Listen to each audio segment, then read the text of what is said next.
আজ আমরা জেনে নেব অ্যাভরেন্স এবং অ্যাভরেন্ট এই দুটি ওয়ার্ডের পর কখন কোন অ্যাপ্রোপ্রিয়েট প্রিপোজিশন বসে আমরা জেনে নেব।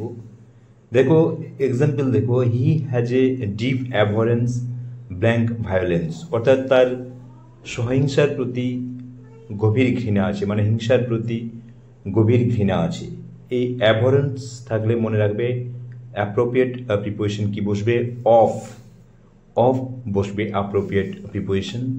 আবার দেখো অ্যাভরেন্ট মানে ঘৃণ্য, জঘন্য বা বিরক্তিকর। অ্যাভরেন্স যেমন এখানে ঘৃণা বা বিতৃষ্ণা, কিন্তু অ্যাভরেন্ট মিনিং কি ঘৃণ্য, জঘন্য বা বিরক্তিকর। এই অ্যাভরেন্টের পরে কোন অ্যাপ্রোপ্রিয়েট প্রিপোজিশন বসবে দেখে নাও।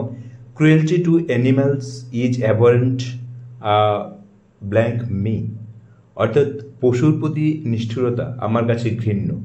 অ্যাভরেন্টের পরে কি বসবে, অ্যাপ্রোপ্রিয়েট প্রিপোজিশন টু বসবে। তাহলে তোমরা বুঝতে পারছো যে দুটি ওয়ার্ড অ্যাভরেন্স এবং অ্যাভরেন্টের পরে কোন কোন অ্যাপ্রোপ্রিয়েট প্রিপোজিশন বসছে।